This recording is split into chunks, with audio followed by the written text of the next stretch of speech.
Hello from the people of the internet. I am Hyper Super Sora, and today I have with me Dark Side. And we're starting a new little segment, the MCU reviews, the road home. We're doing this in an event for what? Spider-Man No Way Home. Alright. So we're reviewing all the MCU movies. If we can get it out, do all of them, at least record them, Yes. before No Way Home comes out, I'll be shocked. Yes. So, we just watched where it all started. Iron Man. Iron Man 1 with Robert Downey Jr. This is before Disney bought it, right? I think this is when Disney bought it. This was when Paramount was still doing it. Yeah. Because I think Disney bought him in 2012. After this movie came out in 2008.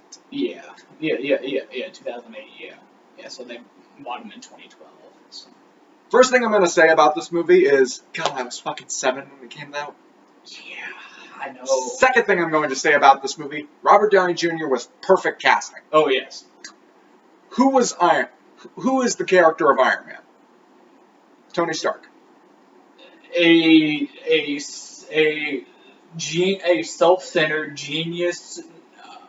A self-centered genius who learns the error of his ways and ends up becoming a hero. He was also an alcoholic nobody who everyone expected to go back into rehab. Yes. Who was Robert Downey Jr.? Basically the same. He was the exact same goddamn thing. Yes. Casting him in this movie was a long shot, and it paid off perfectly. Yes. Every incarnation of Iron Man, except for one that I remember, basically tried to do what Robert Downey Jr. did. Yeah. He literally molded the character into himself. Yeah. Like, who was Iron Man before this movie? I knew him. He got a TV show. Yeah. But Iron Man wasn't the household name of Marvel. Yeah. Who was it? Hulk. No, Spider-Man. Yeah, it was Spider-Man. Yeah, Spider-Man. After this movie, it was Iron Man. It was Iron Man. It was still Spider-Man, but people knew who Iron Man was now. Yeah. He became a bigger name. Yeah, it's almost like he was one of the A-list, one of the first Avengers. Yeah. But this is when people actually started to know who he was. Yeah. And I was someone who did know Iron Man at the time, before the movie came out, and I thought they did it perfectly. Yeah. But let's actually get into the plot synopsis. So, what happens in this movie? So he goes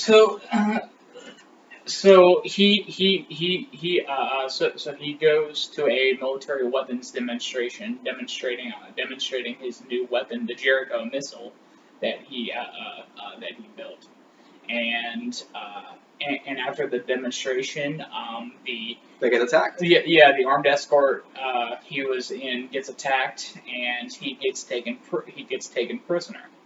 When he gets some shrapnel in his chest. Yeah. I had to see that surgery scene was horrifying. Yeah. But he gets trapped by what were they?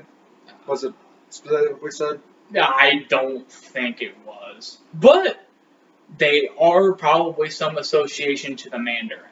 We saw the banner. We're just like, is that a real thing? Did they use that before? Connections. Yeah. So yeah. Either Iron Man 3 was set up or Iron Man 3 used that. I don't care. I watched Iron Man 3 a while back and I saw that and I'm just like, oh! Yeah. But he gets captured by these people, by these terrorists. Yeah. And he gets the shrapnel in the chest. He makes the arc reactor to keep the shrapnel out of his chest. Yeah. Well, more just like keep it there. Yeah. Just keep it from getting to his heart. They want him to build weapons for him. Yeah. I wrote down in the notes here, you always have a choice. And he did make a choice. Yeah. He chose to make the Mark I suit, which is awesome. Yeah. Which I'm surprised doesn't make any more appearances. It's amazing. Yeah. Where he decides to make the Mark I suit and break out of there. Unfortunately, it cost one of the few people he respected. Mm-hmm. One of the, if probably not the first person he respected, in Yensid. Yensid died so Tony could get out of there. Jensen was a pretty good character, and we only had like maybe 10 minutes of him. Yeah. He gave Tony the wise line of, so the man who has everything also has nothing. Yeah. That's in relation to, family, sentimental. Like, he basically has all the material things he could ever want. Yeah. Tony is rich, but he's not really happy. But he does break out of prison in a prison. He does get out of the cave in a pretty good fight scene. Yeah.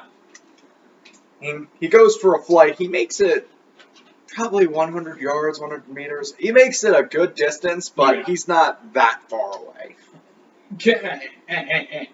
And can I just say, that fight scene, almost to me, kind of reminds me of the Vader hallway scene from Rogue One. Yeah. Yeah. But he's eventually picked up by his friend Rhodey. We've seen him earlier in the movie. They changed the actor. From Terrence Howard to Don Cheadle in Iron Man 2. Do you know why they did that? I have no idea. To be fair, I like the second actor better. Yeah, I do. Definitely. But it's just something that made me raise an eyebrow. Yeah. But he comes back to the U.S.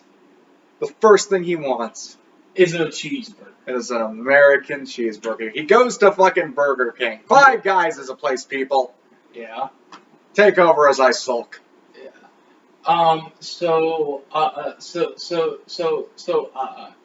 after that, he goes to his press conference. Yeah. He goes to his press conference and makes an announcement.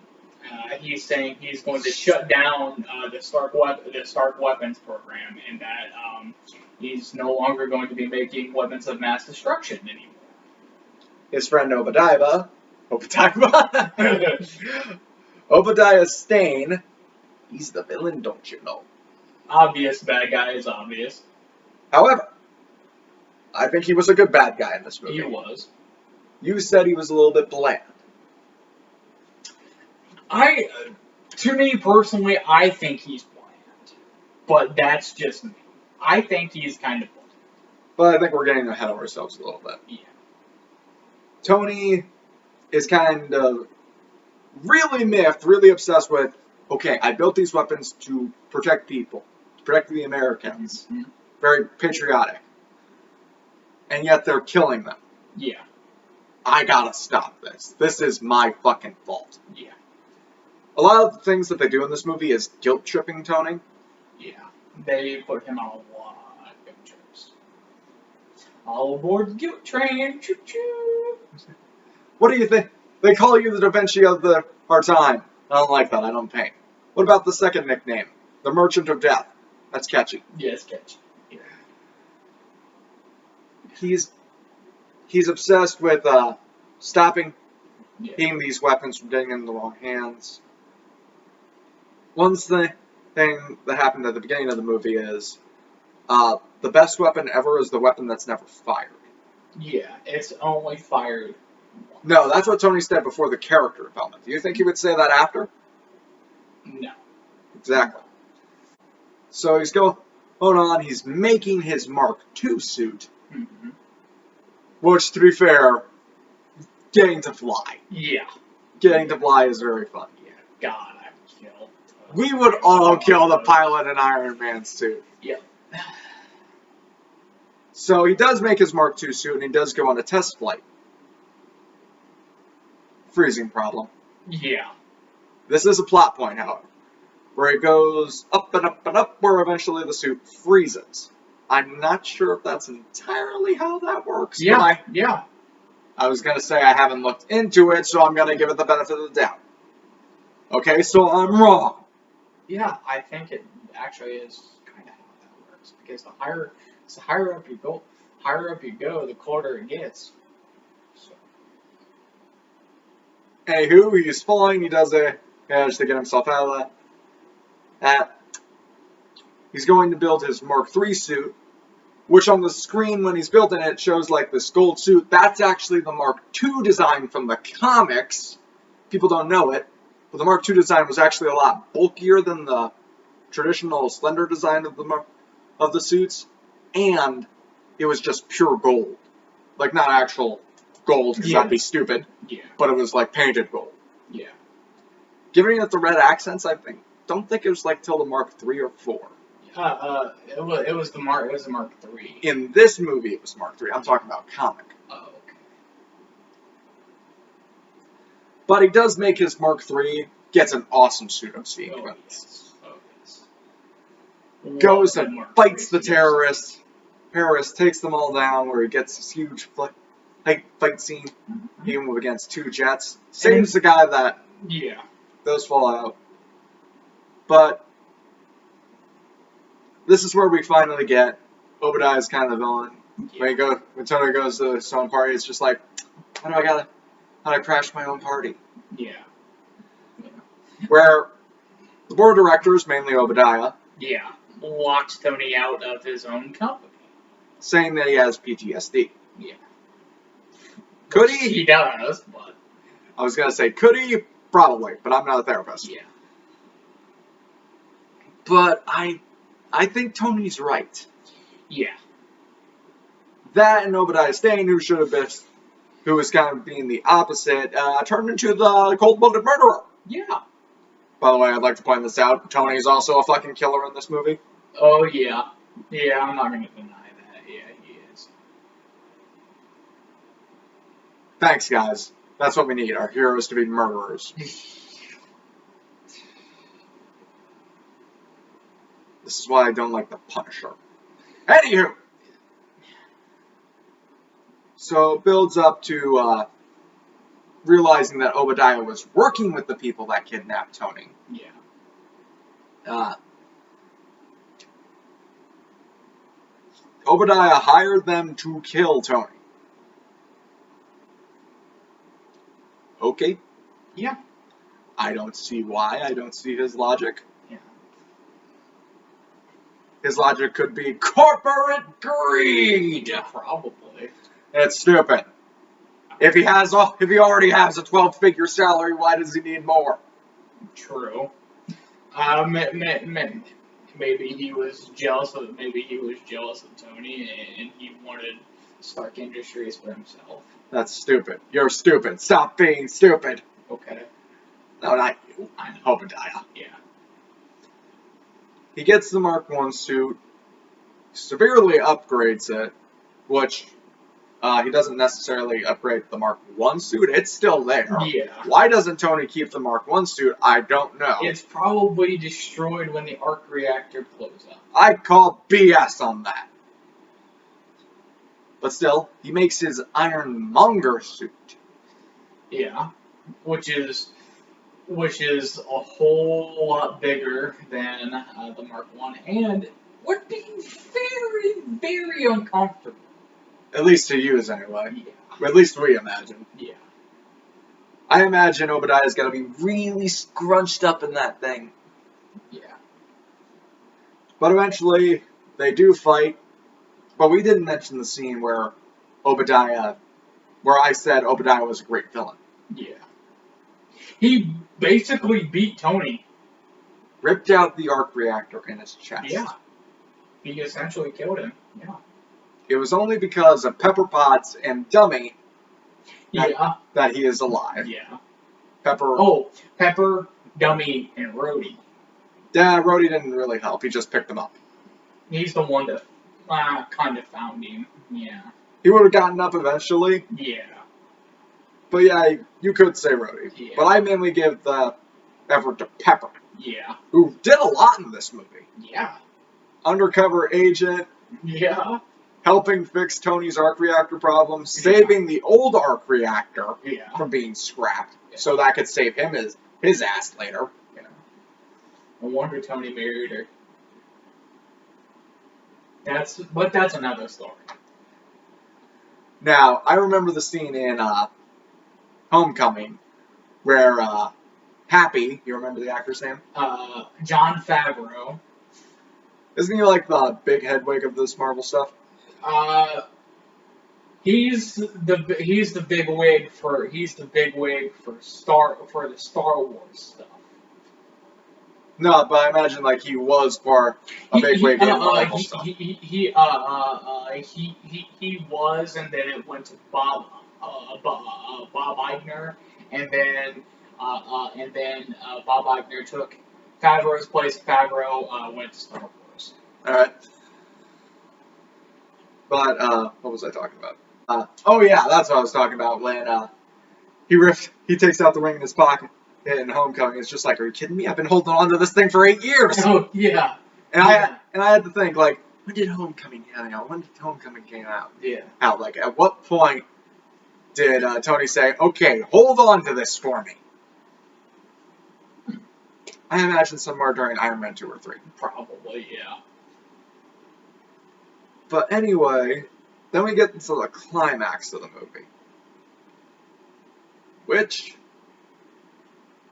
you could tell the power creep of the MCU. Yeah. Like, I will give this movie the benefit of the doubt. It felt very realistic, is the word I want to use. Yeah. Like, you had guns, you had missiles, you had explosions, fire.